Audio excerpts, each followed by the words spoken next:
Richard por su tan valiosa intervención. Para continuar aquí en esta tarde llena de conocimientos, damos la bienvenida al PhD Daniel Giovanni Neira Ríos, quien es administrador de empresas y abogado egresado de la Universidad Cooperativa de Colombia, Departamento de Tolima, especialista en Derecho Penal, Constitucional y Justicia Militar de la Universidad Militar de Nueva Granada de Bogotá, magíster en Derecho Procesal Penal de la misma universidad y actualmente es evaluador de la Universidad de Francisco de Santander del municipio de Ocaña.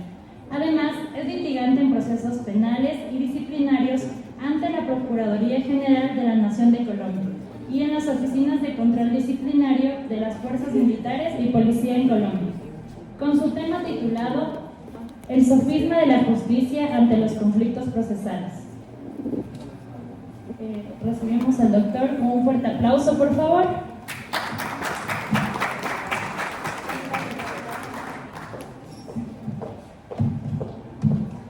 Un segundito, como otro aquí mi trastero.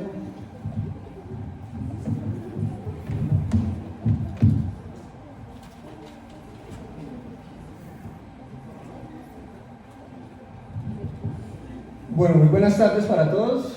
Debo expresarles el agradecimiento por permitirme este espacio académico. De paso, se convierte la Universidad de Otavalo en el primer claustro universitario que visito en Ecuador, porque esta es mi primer visita al vecino país. De paso, felicito un país muy bonito, muy organizado. No, eso es lo que yo percibo, es la imagen que me llevo. Y precisamente quiero compartir con ustedes, como país vecino, una ponencia que es una dedicatoria, son unas disculpas públicas que elevo a nivel internacional a la familia de Sofía Delgado, incluso a la niña Sofía Delgado, que cuando ustedes tengan la oportunidad de revisar noticias en Colombia se van a dar cuenta que Sofía Delgado es una niña de 12 años que perdió su vida en manos de un vecino que la rapta, la viola y la asesina, y donde el Estado pues no fue capaz de protegerla porque sencillamente esa persona era reincidente y retomó a las calles, recobró su libertad por una falla en el sistema propia del famoso vencimiento de términos. Y entonces Sofía se convierte en la segunda víctima de un mismo depredador sexual. Y es ella la que, no siendo conocida mía, pero es mi paisana, es mi conterránea, y por eso, a raíz de ese caso, es que he decidido que la ponencia se llama El sofisma de la justicia ante los conflictos procesales, y que busca generar una conciencia en donde pasemos del famoso discurso de una política punitiva en búsqueda de votos, ese populismo de expresar ante la opinión pública en noticieros cárcel, cárcel, más cárcel, cadena perpetua, y elevemos las penas a más no poder cada vez que se presenta un caso como ese, un caso aberrante, pero que en la práctica nos damos cuenta que, por ejemplo, lo que tiene que ver con mi país, nosotros desde el año 2004, a través de la ley 906, se implementó el sistema penal con tendencia acusatoria, que es una copia de los estadounidenses del sistema de partes, fiscalía versus defensa. Y resulta que ese sistema es de naturaleza premial, lo que significa que lo que conocemos popularmente como los gringos, los estadounidenses, son muy pocos casos los que llevan a juicio, precisamente porque aquel que evite el desgaste de la administración de justicia obtiene una serie de beneficios que generan ese estímulo de que nos cuente la verdad, que es lo que las víctimas persiguen. Pues resulta que a través de esa campaña de los políticos en querer votos diciendo lo que la gente quiere escuchar, se han venido adoptando una serie de decisiones en las que, por ejemplo, los delitos sexuales con menores de edad están exentos de cualquier tipo de beneficio. La ciudadanía aplaudió esas medidas. Muy bien, señores del Congreso. En algunos países llaman diputados, no sé si en Ecuador es ese tipo de casos, pero Muy bien, legisladores, para no confundirnos. Muy bien, porque quieren poner los castigos más altos, pero resulta que a raíz de esa situación da lo mismo que un procesado que comete un delito sexual con un menor de edad, el día de la audiencia diga que acepta cargos, tiene la misma pena que si se somete a todo el sistema procesal y enfrenta audiencias de legalización de captura, imputación, medida de aseguramiento, acusación, preparatoria, juicio oral, apelación de sentencia y si la plática le alcanza, pague quien lo represente en casación. Y al final de ese proceso, de ese desgaste, donde puede contar con la suerte que la víctima desaparezca porque cambió de sitio de residencia, y en el sistema colombiano solo es prueba lo que llega a juicio. Es decir, que el expediente puede ser así de alto, pero nada de eso es prueba, solamente lo que se debata ante el juez en juicio oral. Lo que significa que ahí pueden estar todos los medios de conocimiento que revelan que ese violador sí es un violador. Pero si no llegan a juicio, pues la persona simplemente se beneficia de la carencia de prueba. Y en ese orden de ideas, por lo general, incluso asumiendo el rol de defensor, que en algún momento a alguien le puede tocar incluso contra su propia voluntad, porque si se trata de defensoría pública, le puede tocar representar a un violador. Y allí, pues, el tema de usted demostrar que es un buen defensor, la recomendación frente a la pregunta que hace el cliente o el usuario de ¿será que me allano a los cargos, doctor? La respuesta del defensor por lo general es no, porque en este momento si usted reconoce que cometió la conducta, incluso así pida perdón, no va a recibir ni un solo día de rebaja.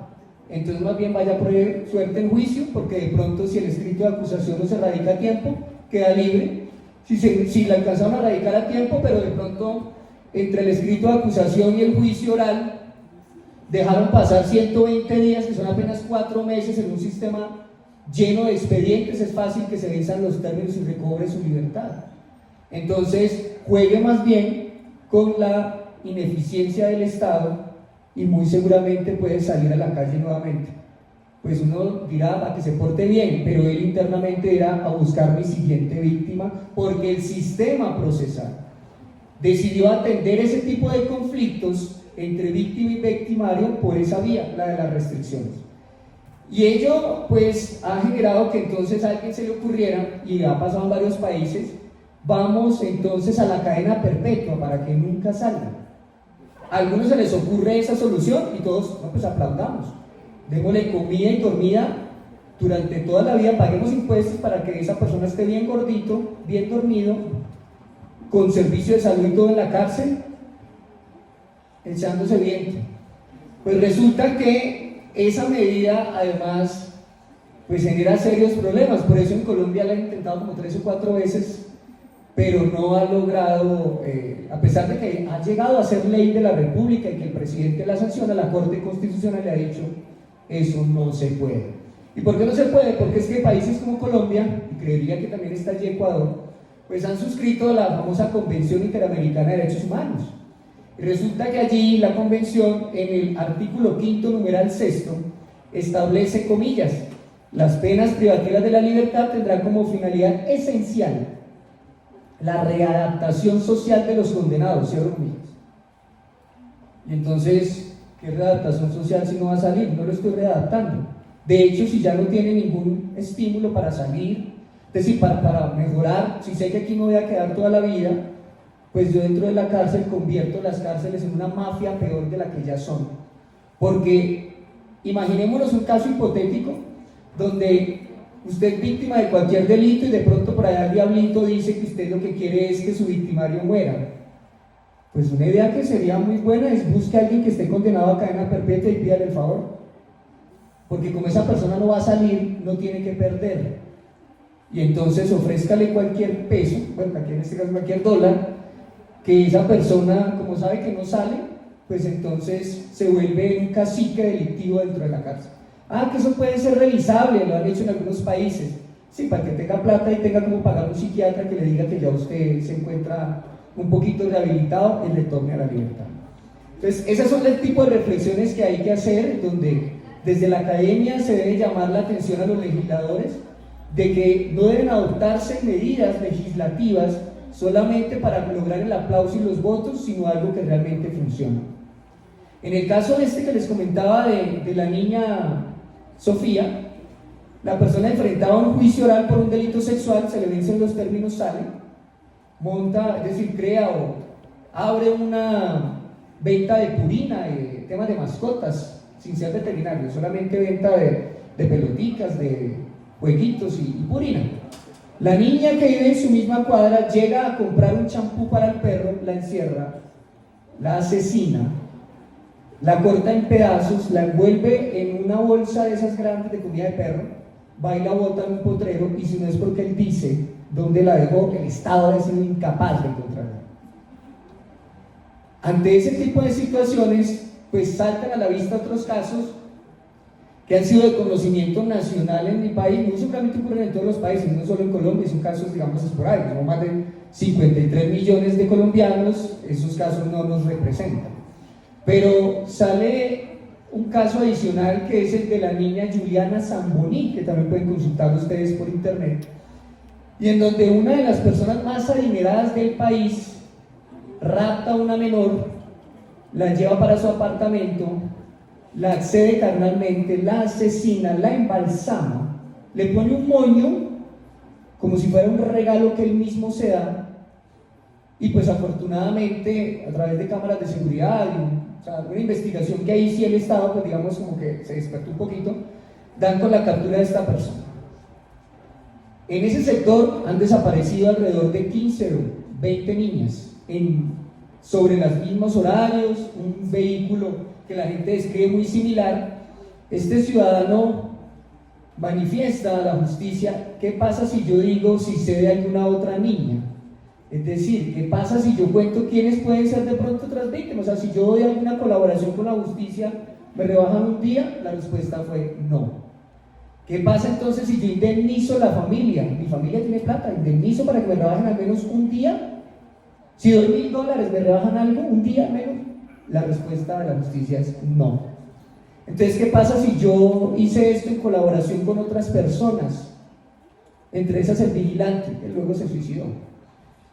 Si yo cuento quiénes participaron, ¿me rebajan al menos un día? La respuesta es no. Entonces, en ese caso surge el interrogante: ¿realmente esas penas altas y esas restricciones están generando miedo en los violadores? ¿O por el contrario, sale mejor negocio, lo digo entre comillas, viólela pero mátela? Porque es que resulta que usted corre menos peligro de ir preso si usted hace que la víctima no lo reconozca, que no diga quién es usted, porque se imagina qué pasaría si la niña Sofía sale luego de ese establecimiento y llega a su casa. Pues le va a contar a sus papás, o ellos van a notar una actitud extraña, fácil capturarla. Entonces, en ese tipo entre más alta sea la condena, más buscará el victimario no dejar huella de su mal comportamiento. Y además será más difícil todavía que un juez, al momento de tener frente a él a una persona sobre la cual va a decidir si se va a pudrir en una cárcel o no, pues va a exigir un estándar probatorio mucho más alto, porque la decisión que va a adoptar es tan invasiva, tan restrictiva, que va a exigir un estándar de prueba mucho más alto, porque dice: aquí es que yo no puedo por dudas, si tal vez yo fallé y condené a un inocente, algún día sale. Trabajo, estudio, pero si es una cadena perpetua, ¿cuándo sale? Yo me le puedo estar tirando, no sé esa palabra, en algunos países tirando es otra cosa, no, tirando es joder, no sé, molestar, incomodar, dañar la vida de una persona. Entonces yo le exijo el estándar más alto. Pero ¿cuál es el problema? Que es que los delitos sexuales se cometen a puerta cerrada. Yo no conozco a alguien que haya violado a una persona en pleno parque. No me imagino una violación aquí en el Parque de los Ponchos, que lo visité ayer. No me imagino ahí en toda la mitad. Se comete a puerta cerrada, más difícil la prueba. Y si vamos a subir que la valoración, que yo como juez para la certeza requiera mucho más elementos, pues va a ser mucho más difícil. Y esa es la reflexión que quiero compartirles el día de hoy, que de paso también me lleva a mencionar que ayer en el precongreso escuchamos dos situaciones, una del consultorio de esta universidad, de una persona que fue víctima de algo de discriminación, y otro que era, creo que era la otra universidad, que me parece que era como la de la Iberoamericana, si no estoy mal. O sea, yo no me quedé dormido, yo estaba poniendo cuidado. En esa escuché que la novedad era un tema de un delito sexual como de un servidor público, y se vinieron a mi mente dos situaciones que se presentaban en Colombia. Una donde una niña entonces dijo que la habían violado a sus propios compañeros, que había sido víctima de delito sexual, y luego se descubrió que el padrastro era quien la accedía y la había obligado a señalar a sus propios compañeros. Entonces ahí como el dilema también del Estado de cómo hacemos para creerle, ¿no? Si es que a veces hay ese tipo de casos que también impactan y deja uno, en ocasiones todos queremos como acribillar, tener la cerilla, el fósforo en la mano y hasta llevar a la hoguera al violador, pero y cuando también se trata de un inocente al que alguna persona se quiere quitar de encima, pues qué mejor que hacerlo con un señalamiento de ese tipo. Entonces, pues esa es la reflexión que quería dejarles acerca de lo que se viene presentando en algunos casos mediáticos, pedir esas excusas a Sofía porque el Estado le falló, y que cada vez que se presenta esa situación nuevamente se abre el debate. Yo no sé si en Ecuador ese debate también permanece latente, pero tengan mucho cuidado, comunidad internacional, frente a esas medidas punitivas que a veces generan un efecto totalmente contrario. Y les dejo una inquietud de un caso paralelo. Es decir, vamos a hacer este caso. Ayer vi una audiencia simulada, hoy les voy a dejar un caso simulado para que ustedes reflexionen sobre si lo que yo estoy diciendo aquí es un pro violadores, cosa que no, pero la situación es la siguiente. Ustedes se encuentran en un parque aquí, llamaremos vamos a ir a la cascada, que me equivoqué ayer y pasé una vergüenza, dije que la cascada de Peluche, y no, Peluche no es un osito, es de Peguche. Allá sube la policía ecuatoriana y encuentra a una persona con un niño menor de edad practicándole sexo oral, y lo está grabando, a manera de ejemplo. Esto no puse acá, es un caso, aclaro, simulado. La policía llega y lo encuentra en esas condiciones, captura al ciudadano, le incauta su celular, y la persona llega, si el sistema va a ser como el nuestro en Colombia, y le dice a los policías: venga, yo le quiero contar, digan a la fiscal que yo le quiero contar yo para quién trabajo, porque este video yo le di a ese niño $100, pero yo iba reclutando y yo le cuento cuántos niños más he reclutado. Yo le cuento a la fiscal para quién trabajo, en qué página publicamos estos videos de pornografía infantil. Yo me vuelvo su testigo, dígame, ¿cuándo arrancamos? La respuesta de la Fiscalía colombiana es: su información no le produce ningún beneficio, váyase solo. Capturamos a uno, pero la banda de pedófilos sigue afuera porque el sistema lo prohíbe. Es decir, porque al momento de buscar esos métodos alternativos de resolución de conflictos, encontramos los que generan más aplausos en la política y no los que realmente sirvan en la práctica. Y pues hasta donde debería implementarse un cambio, que no está en mi país, ojalá lo hagan otras naciones, que previo a que una persona recobre la libertad por un vencimiento de términos, debería ser sometida a alguna serie de exámenes, algún tipo de tratamiento que logre que ese demonio que tiene adentro esté ya realmente controlado. Y esta situación pues es algo que realmente se debe hacer. ¿Cómo lo controlamos? Porque ahora les cuento una última perla, y la perla es que los violadores en Colombia los recluyen todos en un mismo pabellón, porque de lo contrario los demás presos quieren practicar en ellos los que ellos hicieron. Entonces, por prevención, los meten en un pabellón para violadores. ¿Y saben cuál es el problema? Que como no hay ni un psiquiatra, ni psicólogo, ni alguien que lo ayude realmente a resocializar, lo que hace es que aprende nuevas mañas. Por ejemplo, la niña Sofía, su victimario está recluido con el victimario de la niña Zamboní, la del monito embalsamado. Y ellos están recluidos con otro caso muy mediático, que fue el del peluquero Leal, el que fue asesinado por su propio hermano, que lo mata al peluquero y mata a la mamá para quedarse con una multimillonaria herencia. Esas personas están recluidas en la misma cárcel, la Tramacuda de Valledupar. Entonces, a la hora de analizar todo este tipo de situaciones que nos genera peligro. Colombia es muy bonito, solo que tenemos esos lunares como en todas partes. Pero la pregunta es, entonces, ¿la cárcel realmente está generando esa resocialización? ¿Será que unir a todos esos criminales, los más peligrosos, en un mismo sitio, entre ellos, sin ningún control, no genera que cada vez salgan con más mañas? Porque, ¿a ti por qué fue que te cogieron? No, pues me dejé pillar porque es que me quedó unas goticas de sangre que había al lado de la purina, y cuando hicieron las pruebas a los de policía judicial encontraron sangre de la menor. La próxima trapié bien, porque es que resulta que a mí también me buscaron por lo mismo. A mí, en el tema del peluquero, yo también dejé unas muestras de sangre en el trapero, lo lavé, pero en las pruebas salió positivo. ¿Y qué contestará muy seguramente el de la niña Zamboní? Yo por eso no generé ningún corte para que no quedara sangre, solamente la estrangulé. Entonces, mire que lo que resulta es dándose ideas entre ellos en este ejercicio que hago imaginario, porque obviamente esa conversación de ellos, deduzco que puede ocurrir, pero no es que yo tuviera ahí un micrófono en la casa.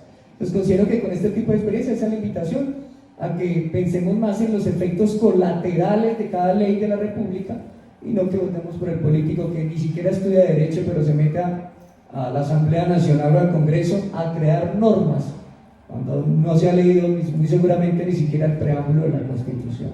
Muchas gracias por el espacio. Espero pues que no se hayan quedado dormidos, no había ninguno.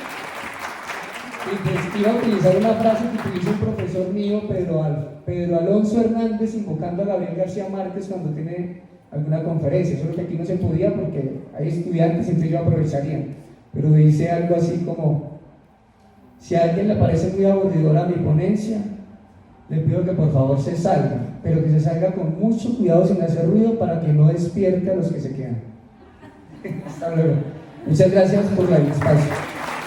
Y son bienvenidos en Colombia. Por allá esperamos tenerlos muy pronto. Que conozcan Cartagena, Medellín, Cali o el glorioso departamento de Tolima, del que soy yo. Hasta luego.